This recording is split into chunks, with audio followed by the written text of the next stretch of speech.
জুবিন ফেন ক্লাবৰ আমাৰ সদস্য মানৱজিৎ দত্তই আজি এটা আৱিষ্কাৰ কৰিলে এটা মেচিন। চাওক এইটো কি মেচিন। ইয়াত বিভিন্ন ধৰণৰ কণী আছে, হাঁহৰ কণী, মুৰ্গীৰ কণী, তাৰপিছত এটা থাৰ্মোমিটাৰ দেখিছে, এইখিনি পানী দেখিছে। এই মেচিনটোৰ যোগেৰে আপুনি মুৰ্গীজনীয়ে উমনি নিদিয়াকৈ কণীৰ পৰা পোৱালি জগাব পাৰে। চাওক ইয়াত বিভিন্ন ধৰণৰ বস্তু আছে। এখন ফেন চলি আছে। তাৰপিছত আমি দেখাব লৈছোঁ বস্তুটো কি।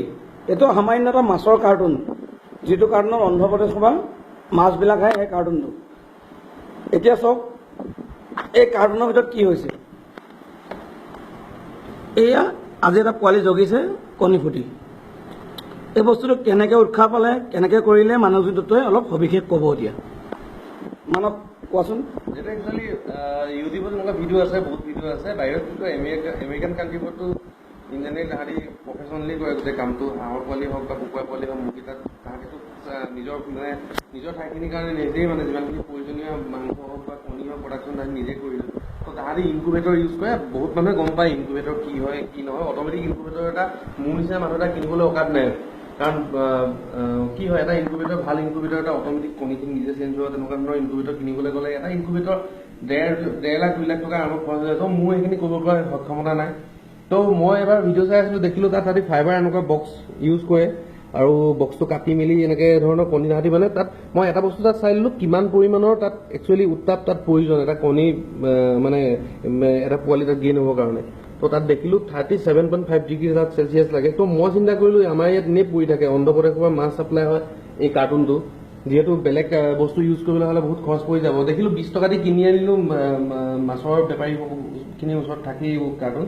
তো তাক মই ডিজাইন কৰিলোঁ কেনেকৈ তাক তো ইয়াত কিছুমান খিৰিকী দিয়া হয়, যিফালৰ পৰা বতাহটো সোমাবলৈ চান্স পায়। তো অক্সিজেনটো ইয়াৰ ভিতৰত সোমাব।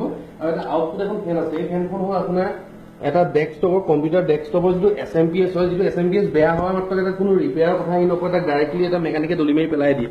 তো মই কালেক্ট কৰিলোঁ এনেকুৱা ফেন। এখন ফেন 12 ভল্টৰ ফেন হয়। তো এটা এডাপ্টৰ লাগে, থাৰ্মোমিটাৰ লাগে, এটা 60 পাৱাৰ বাল্ব আৰু এইখিনি পানী।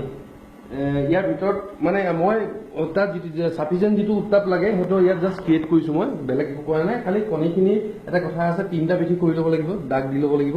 তো এটা পিঠিত মেক্সিমাম টাইম 8 ঘণ্টা ওপৰত হৈ থাকিব। তো 8 ঘণ্টাৰ মূৰে কণীটো পিঠিটো চেঞ্জ কৰিব লাগিব। তেতিয়া নহ'লে সমানে হেটছ হ'বৰ কাৰণে, হেচিঙৰ কাৰণে, নহ'লে হেচিং নহ'ব যদি আমি ঘূৰাই নাথাকোঁ। তো বেয়া হৈ যোৱাৰ চান্স থাকে।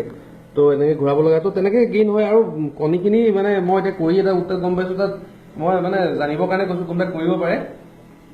তাত এটা দেখুওৱা আছে ইণ্টাৰনেটলি ভিডিঅ'খিনি, প্ৰায় ভিডিঅ'তে এনেকৈ আছে, লাইটটো তলফালৰ পৰা দিয়া আছে। তো তলফালে দিয়ে মই প্ৰথম কৰি চাইছিলোঁ। কিন্তু অসমৰ ৱেডাৰৰ লগত তলত দিলে নহয়। তলত দিলে কণীখিনি বহুত বেছি উত্তাপ পায়, কণীখিনি বেয়া হৈ যায়। তো তলত দিব নালাগে, ওপৰত দিব লাগে। আৰু তলতে পানীখিনি ৰাখিলেই হ'ল। তো ইয়াৰ পৰা অক্সিজেনটো প্ৰডিউচ হৈ যাব আৰু পানীখিনি থকাৰ কাৰণে হিউমিডিটিটো কণ্ট্ৰল হৈ থাকিব। তো পোৱালি নৰ্মেল টাইমতে ওলাব। হাঁহৰ হ'লে 28 দিন, কুকুৰা হ'লে 21 দিন লাগিব, 20ৰ পৰা 21 দিন। আৰু মই আৰু এটা কণী কৰিছোঁ ইয়াত, সেইটো হ'ল পেৰু হাঁহ। পেৰু চৰাই কয় কিছুমানে, পেৰু হাঁহো কয়। এইবোৰ অসমৰ গাঁৱে ভূঞে এটা সময়ত বহুত পুৰণা এইবোৰ আছিলে ইয়াত। এয়া কিন্তু এই কালক্ৰমত লাহে লাহে ব্ৰইলাৰ আহিলে বা বেলেগ ধৰণৰ কুকুৰা আহিলে তো এইবোৰ বস্তু নাইকিয়া হৈ গ'ল। তো মই এতিয়া কালেক্ট কৰিছোঁ, তাৰ পোৱালি উলিয়াবলৈ চেষ্টা কৰিছোঁ। যদি ভালে ঈশ্বৰৰ পৰা যদি ভালে ওলাই আৰু ভালেই হয়, তাতকৈ ব্ৰিডিং হ'ব। তো আজি এতিয়া হাঁহ পোৱালি এইখিনি ওলোৱা ষ্টাৰ্ট কৰিছে। বাকীখিনিও এনেকৈ ফুট দিছে আৰু ওলাব আৰু বাকীখিনি। এই বস্তুটো তোমাৰ কিমান বাজেট খৰচ হৈছে? বাজেট কিমান হয়? 500 পৰা 600 এডাপ্টৰটো 12 ভল্টৰ এটা এডাপ্টৰ কিনিব লাগিব। ফেনখন যদি পইচা দি কিনি আনে নাজানো আৰু কেনেকৈ, সেইটো খৰচা আছে। তো কাৰেণ্টৰ খৰচ আৰু কিমান হ'ব 60 বা বাল্ব চলি থাকিলে? সেয়া বাল্বটো কিনিব লাগিব আৰু তেনেকুৱা একো নাই। ঠিক আছে। কণী কিন্তু আমাৰ লোকেল কণী হয়, এইবোৰ চব পাতি হাঁহৰ কণী, ইয়াৰ লোকেল থলুৱা কণী হয়। ওচৰতে পাই যায়, 5 টকা 6 টকাকৈ চব অঞ্চলতে পায়েই ন অসমত। ধন্যবাদ।